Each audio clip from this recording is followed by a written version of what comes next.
This is the Interested Catholic Podcast.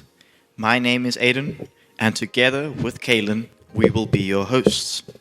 In today's episode, we'll be talking about feedback and comments about starting the podcast from episode 1 and Corpus Christi's birthday. So if you haven't checked it out, please feel free to go listen to the very first episode and come back for context for today's. What you can expect from today's episode: an update to how we've been, Corpus Christi Parish's birthday and a little bit of history, changes we would like to make and updates to contact and distribution, guest appearances, World Youth Day, and email responses. So today's episode is just a little different. The first episode, it was just a thing of getting to know us, but this episode is different because just recently our parish celebrated 86 years. How crazy! It's wow, 86 years. It's quite a big number. It's really quite a big one. But just before we get into that, we just want to do a very big thanks. A thanks to everyone. But I'll hand over to Aidan and let Aidan do the first thanks officially. Thanks everyone for your contributions to this podcast already. Just from you viewing and listening to the podcast, from YouTube to Spotify, and it's been a real help. It's been really encouraging to see you guys engaging with what we've done. Just on Spotify alone, we've gathered a couple of followers in YouTube as well. So over this small period of time, we've really gained a lot of support. Messages of encouragement, messages of wanting to be a part of this. On social media, on Instagram, a person spoke or messaged us asking about different things that we might want to do. And we've engaged with them, and it's been a real help in inspiring us for the different episodes going forward. We also just want to do a little check-in with ourselves because, we as the host, we sometimes tend to forget about ourselves. And we just think, you know what, we've got to get this podcast out. We've got to think about people. We've got to think about what is the topics that people want to listen to and how we bring it across. Exactly. And also, yes, absolutely, how we're going to bring it across, because sometimes we want to say certain things, but we've got to think about, is it going to come across as we would hope it to come across? So just a little check-in. I personally, the world has been, life has been trying to just, push me down a bit. We all go through the stages of our lives where life just tries to push you down. But you know what? You're going to lean on God and you're going to say, listen, Lord, I need you to just pull me through. Just another time, just pull me through. But nonetheless, I have been okay. I've been good. Pushing through with a lot of praise. Not gonna lie, a lot of praise and worship, a lot of tears and things. But you know what? Nonetheless, very grateful to be sitting where I am today. Aidan, how have you been with everything going on in your personal life that's also happened and also not happened, but also happened? Yeah. How have you been? So I've been alright since the recording and release of the podcast. I've had sparks here and there, just going about daily life. Just for the podcast, I've come up with topics. And after experiencing the very first recording, I always thought about, where can I go to with different platforms? Where can I put myself out there? Because it's a very difficult thing to do to start off with. Yeah. But once you find a passion, you just want to go with it. And that's where I am now. I want to carry on with this podcast. So having seen all the feedback, having experienced this past week, praise and worship, it was really eye-opening to me. I prepared for the praise and worship for our youth on Friday. And I was responsible for the different readings. Our topic or theme for that evening was connection. And us having this podcast is a connection. Absolutely. And having the audience, the listeners, listening to us with this is a connection. Yeah. Because in any small way, we are building connection, we are building community. That is what I'd like to do. I would like to bring people together, and that's where this podcast, I think, is taking me. That is, wow. Also, you know what? A lot of people actually doesn't know, but Aiden actually does a lot of behind the scenes work. As he just mentioned, when he did the praise and worship, you know what? I was sitting and I was thinking about it, and I was like, wow. Aiden has literally, and this is also in connection to our church's birthday.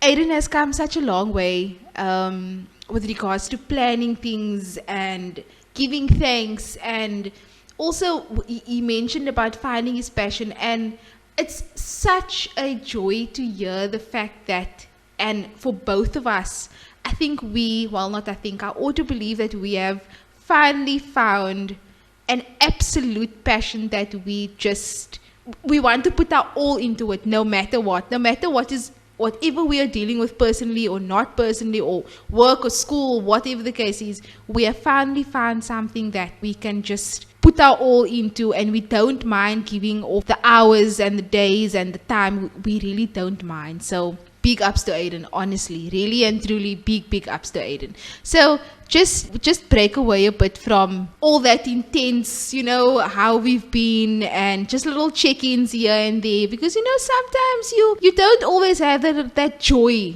Sometimes you just want to just vent it out, just let it all out sometimes.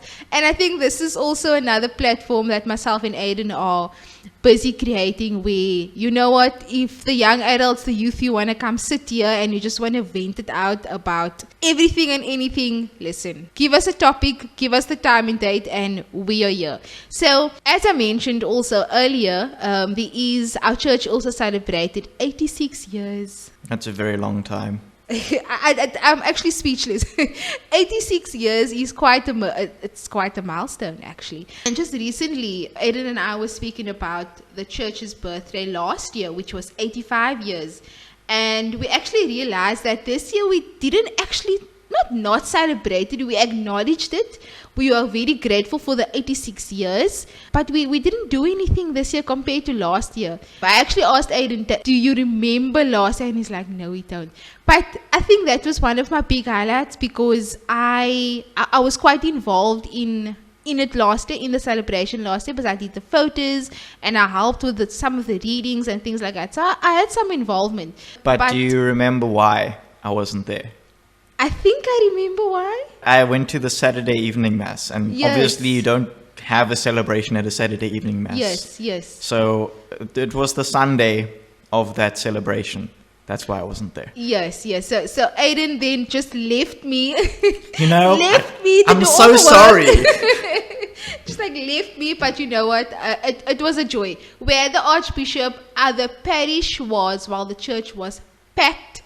That was the very first time in a very long time that I've actually seen the church so packed. Compared to confirmation weddings, it was the very first time I think even before 2020, the church was quite packed. But it was a good celebration. So we do happy belated to Corpus Christi, to the parishioners, to the parish, to many more. I mean, the birthday was July, and this is coming out on the 30th. So a couple of days late. But you know what? We are still in July, so nonetheless. I just want to just go back in time quickly, because it does say memory lane. So I just want to go back in time and just mention some of the priests. Aiden and I were actually speaking about this also.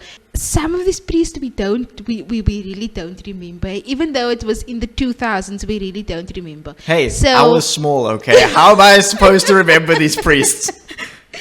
So we go all the way back to 1937, when Corpus Christi was opened. The stone was laid, and you know what? It was a hit. We got a blessing, and it was a hit. So just to mention some priests, we've got Father Andrew Cox, Father Kanu, Father John Christopher, there's Father Patrick, there's Father Terence. These are not exactly from the 2000s. We've got Father John, and I'm sorry if there is some of these priests are still alive. I'm really sorry if I did not mention you. My sincerest apologies, but blessings to all of you that has served in Corpus Christi. And we also have the assistant priest. Also, some of them Aiden and I do not remember. To mention some of them, we've had Father Roger, we've had Father Michael, we've had Father Brandon, Father Christopher, and then one of the highlight ones that I'm telling you, one of the big highlight ones was Father Michael Clement. Yes. Once again, my sincerest apologies to any priest that I haven't mentioned, but blessings once again to all of you. Father Michael Clement, we hope that you are listening. If you're not listening, you need to listen. Get your people involved. I remember he was the one that gave me First Communion. So it was a really big one for me. Yes. But that was a big impact. Yes, for me. No, I also did Father Michael Clement also did my first Holy Communion. Wow, he really goes all the way back, eh? Wow. So currently Deacon Lionel Cooper, but we also had Deacon Paul Adams, but he has passed. Soul rest in peace. And then we also had Father Christo and Father Manuel. Currently, to date, proudly announcing. Also a big shout out to Father Manuel. He also another one that's come a very, very long way with us. Absolutely. So currently we have Father Jackson and Father Ravi. They are now, am I allowed to say the OGs? Why are they the OGs? They are, once again, I have to say this. Shout out to all the other priests that has served in Corpus Christi. But like Father Jackson and Father Ravi, the OGs. Father Jackson and Father Ravi, if you are listening to this and you don't understand the OG, contact myself and Aiden. We will sort you out. But yeah, so 86 years, those are some of the priests that have served with us. Some of them are not longer with us. And many blessings to Corpus Christi as the years go by. And just some other memories to touch on also. Aiden actually mentioned COVID 2020. When the church was told to go online, it was a very different dynamic. It was a very different method of communion with each other, because we were all at home watching Mass through a television or on our phones. And that is not where I would have liked to be, because Mass is communion with each other. That's where you celebrate together. And being put online with Mass, because it's online, because it's live or recorded, you could do it at any time. Yeah. Now, I know that at any time in the world, Mass is on, but when you're a parish like Corpus Christi, I didn't feel together with my parish online. But after COVID, a lot of things changed, right? Well, not after COVID, but after it was lifted to come back to Mass. Yes. A lot of things changed. Yes. Like, we still had to sanitize and keep our distance. A lot of things changed in terms of interacting with each other as well during Mass. I remember the sign of peace. Everyone was big on the sign of peace. And then you come back after COVID, the lift, and no one wants to... Well, we couldn't shake each other's hands. What I found is, or we've just become content with not shaking each other's hands, which is fine, but it's those things that brought us together. Along with COVID, coming out of COVID back into church was attending Mass again. I remember going to 10 o'clock Mass before COVID, and it was always packed. Yes. Like, people were on top of each other in the pews. Another one was when we had big celebrations like Easter, Good Friday. The church was always packed. Always. And now you come out of COVID and people want to keep their space. And which we respect. Yes. Nonetheless. But it's been a couple of years now and I've still seen the church being a little empty. Our youth aren't as present anymore between the ages of 18 and 35. I mean, even the ages between 18 and 26, I would say. We have very few faces. I'd like to see them come back. Yeah. And I'm hoping that this podcast is going to help them realize coming back, because the youth in our parish is dwindling. Yeah, so that's where we are now. Yeah, COVID just took a bad turn, and it also took a good turn. Not necessarily good, but departed a lot of us. It split a lot of us as the Corpus Christi community. Yes, we found ourselves back, but the age that I would have liked to see back is currently not back. But you know what? Nonetheless, it's kind of just become a thing of, you know what, we deal with what we have. We react to what we have, and we let it be. But also, as Aiden mentioned, we just pray that we can bring, because I ought to believe that, because I wasn't as involved in the church before COVID as I am now, but I ought to believe that before COVID, and I've seen photos of it, there was a very big youth group. There was. I remember that. It was huge, really. Like Corpus Christi was known for like this big youth group, and there were so many things happening, and it was good. But then COVID hit, and now we are where we today. But you know what, we're not ungrateful for it, because I've seen a lot of changes also with regards to the youth. But yeah, we really do hope that this podcast does eventually, bring us back all together where we were at the time. And that is it for part 1. Stay tuned for part 2 coming after this.